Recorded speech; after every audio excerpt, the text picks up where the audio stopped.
Superhero movies suck. And I'm not talking about superhero fatigue, bad acting, simple plot lines, or unrealistic characters that we've experienced from so many recent films.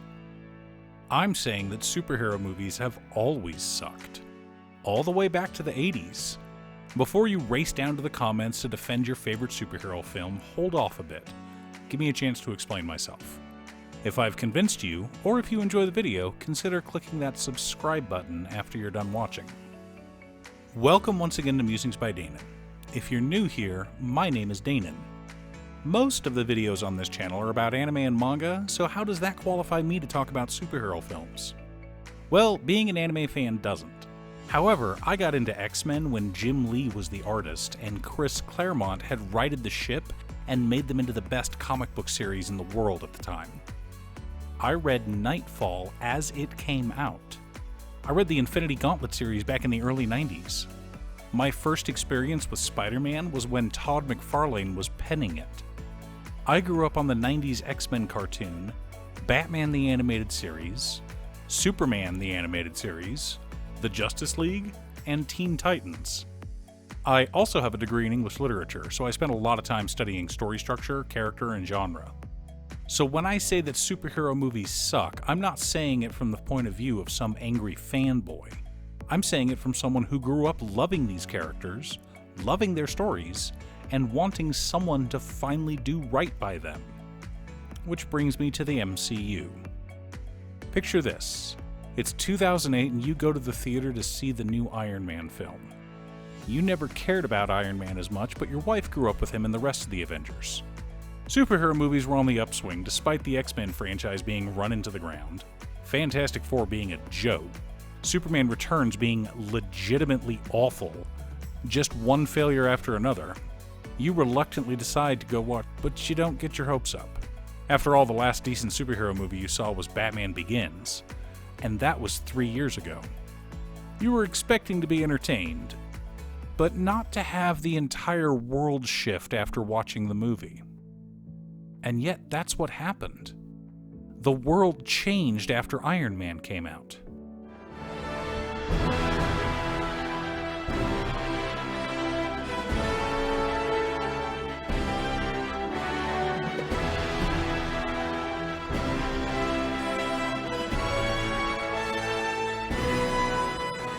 The Marvel Cinematic Universe has been the most unstoppable juggernaut the House of Mouse has ever produced. America hasn't seen a cultural shift from a movie this influential since Star Wars. But what was so special about Iron Man? Iron Man wasn't a superhero movie. What are you talking about, Danon? Of course it was a superhero movie. Iron Man's been a comic book superhero for over 50 years. Yes, I know that. Even though my wife had read a lot more Iron Man than I had growing up, I was still aware of him. The Avengers and America's First Family were always at the forefront of any major crossover event in the comics, so I was at least familiar with Tony Stark prior to going into the film. But what I watched back in May 2008, I know the movie came out in April, I already told you I didn't see it opening weekend, pay attention, wasn't a superhero movie. Let me explain. A superhero movie is about a character who is larger than life. Someone with powers or abilities that sets them apart from us mere mortals. They stand above, like gods. Superhero stories are throwbacks to fables about Hercules, King Arthur, or the 10 immortal monks of Shaolin. They have costumes, secret identities, and unbreakable moral codes. Though Superman may not have been the first superhero, he is the trope originator. All other heroes are compared to him, quite naturally, and everyone falls short. Sometimes our heroes are tragic, with backstories designed to pull at the heartstrings. Oftentimes they have to come to grips with who they are, accepting their newfound powers or otherworldly origin. Let's talk about superhero movies that came out just a few years prior to Iron Man, and you'll see what I'm talking about. X-Men, Spider-Man, and Fantastic Four. We all know that the Fantastic Four's unforgivable sin was in taking the greatest comic book villain of all time and turning him into a forgettable, one-dimensional joke of a character. Norman Osborn may have been portrayed by a great actor, but the Green Goblin was just evil for the sake of being evil. In fact, J.K. Simmons was the best part of the Sam Raimi trilogy. The main plot of both X-Men and Spider-Man was to save the damsel in distress, a plotline common in pulp fiction ever since Eleanor of Aquitaine invented fantasy in the 12th century. Now, I'm not saying I didn't enjoy these movies, except for Fantastic Four. The Spider-Man trilogy was entertaining. The first X-Men movie was also pretty fun. But they weren't good. They were campy, with a lot of overt comic book references. What would you prefer? Yellow spandex? But with the exception of J.K. Simmons as J. Jonah Jameson and Hugh Jackman as Wolverine, they were nothing to write home about. One-off summer blockbusters that were entertaining, but not filling. Even going back further than that, you had the absolute disaster of Batman Forever and Batman and Robin. The 90s were a great time for superhero cartoons. Not so much for films. Don't get me wrong, Batman Returns was phenomenal, and I'm not just saying that because it cemented Michelle Pfeiffer as my celebrity crush. Danny DeVito as the Penguin and Christopher Walken as the evil corporate CEO Max Schreck. That movie, despite being a cheesy 90s film, holds up today because you had complicated and interwoven plots, interesting characters with understandable and human motivations, and of course, the dark and beautiful gothic aesthetic of Tim Burton. Having said that, one single good movie does not save a bad decade of movies. Captain America, no, not the MCU one, the one that came out in 1990, The Shadow, Judge Dredd, The Phantom, Spawn. While none of these were as bad as the absolute disaster of Batman and Robin, they were all pretty bad in their own right. The nicest thing that can be said about these films is that they were cheesy with weak scripts. The acting was subpar, the action sequences were boring and poorly choreographed. The special effects looked dated and cheap at the time. The films were boring and uninspired. And for the most part, those statements can be applied to almost every superhero film. But that doesn't touch on the main issue of why superhero movies suck. The biggest problem with superhero movies is that they are formulaic, which of course can be said about a lot of stories that follow the monomyth. Star Wars, The Lord of the Rings, The Wizard of Oz, The Lion King, Harry Potter. All of these follow the hero's journey. If you've been living under a rock and don't know who Joseph Campbell or Carl Jung were, allow me to educate you real quick. Carl Jung was a philosopher and psychologist who was a younger contemporary of Sigmund Freud. Jung's contributions to both psychology and philosophy, especially the unintended consequences of literary philosophy, are still felt today. He wrote several books on the idea of archetypes. Not in literature, in people. He believed that the same type of people cropped up all over the world throughout history due to the collective unconsciousness inherent in humanity. Joseph Campbell was heavily influenced by the writings of Carl Jung, which led him to write the book, The Hero with a Thousand Faces. The book is about comparative mythology and shows how all hero myths throughout human history follow a similar pattern. Here's an excerpt from the book to show you what I mean. A hero ventures forth from the world of common day into a region of supernatural wonder. Fabulous forces are there encountered, and a decisive victory is won. The hero comes back from his mysterious adventure with the power to bestow boons on his fellow man. I'm sure a whole bunch of stories entered your mind as I read that passage. And that's kind of the point that Campbell was making. Stories involving a hero all share a common plot thread. There's nothing wrong with that, let me be clear. There is nothing wrong with following the monomyth when you're telling a story. The problem is, do you use it as a tool to help you tell your story, or is it your entire story? The problem with a lot of superhero films is that they tend to do the latter. Now, another complaint I hear about superhero movies is that they're too violent or not safe for young children. I agree.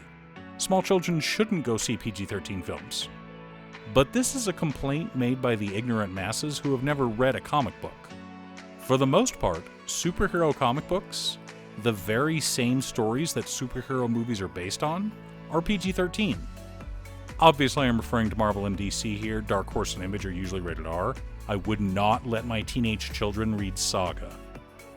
Comic books are violent. often containing scenes of murder. Flash, easily one of the most lighthearted and fun-loving comic book characters in DC, watched his mother get murdered in front of him as a child. Then his father was blamed for the murder and he was sent to prison. These are not stories for small children. The third reason superhero movies suck is they're designed to be crowd pleasers. What do I mean by that? Have you ever seen a movie or read a comic book that changed the way you look at the universe? For me, the single most influential book I ever read was Dune. Like the Spice Melange, Dune expanded my mind in a way that no other series ever had. I was an awkward, nerdy kid, and still am in a lot of ways. Growing up in the 80s and 90s, being a nerd wasn't cool. Watching anime wasn't mainstream. And being a Star Trek fan was a reason to get beaten up. I'm glad times have changed. Being a nerd is cool now. Liking geeky things is mainstream. But part of being a nerd is not having social skills. You don't catch social cues because you don't socialize.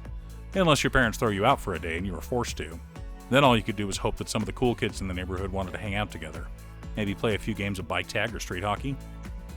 Dune taught me the importance of reading through the lines, of seeing beyond what was said to me, and to try to figure out why those words were said.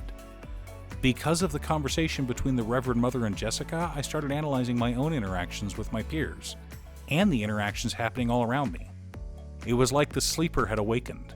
I know that not everyone was as heavily influenced by the book as I was, but I was 12 when I read it. But superhero movies don't have that impression. They're flashy, fun, and exciting, but they don't change our way of thinking. Our points of view aren't held up to the light. The very beliefs that we keep near and dear to our hearts are never put under a microscope and dissected. As a result, superhero movies can be shallow and vapid. But then came Iron Man, followed by Thor, and then Captain America. Iron Man 2, and to an even greater extent, The Incredible Hulk, were both just more crappy superhero movies. But the other three were special. Why is that? Remember, superhero movies are shallow and vapid. They don't challenge us. They're formulaic. If you've seen one origin story, you've seen them all. How many times do Thomas and Martha need to get gunned down in an alley before DC realizes that we don't need this scene anymore? Marvel Studios' Iron Man wasn't a superhero movie. The movie that Jon Favreau made wasn't an origin story for Iron Man. It was a redemption arc for Tony Stark. Tony starts out vain and arrogant, a billionaire playboy who only cares about selling bombs and sleeping with hot girls. And then, when all of that is taken from him, when all the money and girls and distractions are brushed aside, he's finally able to become who he was always meant to be, a hero. Iron Man is a great movie, not because it's a good superhero movie. Iron Man is a great movie because it's a redemption arc that just happens to have a superhero in it. Thor is a coming-of-age movie, the story of a boy becoming a man, that also happens to have a superhero in it. Captain America is a World War II action epic that just happens to have a superhero in it. The key to making a great superhero movie is to not make a superhero movie. Because superhero movies suck.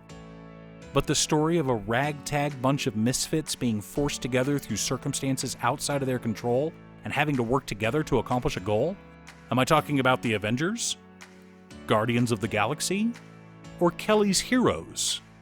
What about Ghostbuster, The Dirty Dozen, Bohemian Rhapsody, Armageddon, or Star Wars? When the core of a movie is something familiar, a human tale that we as the audience can resonate with and empathize with, the movie ceases to just be a superhero film. Instead, it becomes something we can all enjoy.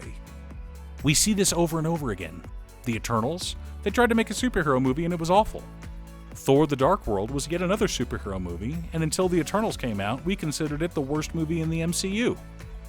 But Black Panther was a film about generational disputes. The eternal debate between being a good descendant and honoring your ancestors, as opposed to being a good ancestor for your future descendants. And Wakanda Forever resonated with us because it was the story about dealing with grief. We've all lost someone, and because this movie showed us all the stages of grief, Shuri denying T'Challa's death, her anger at the world, bargaining with science and the very kingdom on the line, depression, and finally acceptance. It turned Wakanda Forever from just another forgettable superhero movie into a proper sequel and an emotional send-off to a beloved actor. When superhero films forget that their audience is human, and they try to tell stories that no one can identify with, we all lose. But when the stories are human, timeless, and centered around emotions familiar to us, then it doesn't matter how fantastical the setting is. Everyone can enjoy it. So, James Gunn and Kevin Feige, I doubt either of you will ever see this video, and that's okay. But I hope you both keep that in mind, that stories need to be human. Even Batman looks up to and admires Superman, but Batman is a far more relatable character. Thanks for tuning in. Once again, a huge shout out to my editor Cute Stuff. I couldn't make these videos without her. If you'd like to hire her to edit your own videos, she can be reached at cutestuff.edits@gmail.com.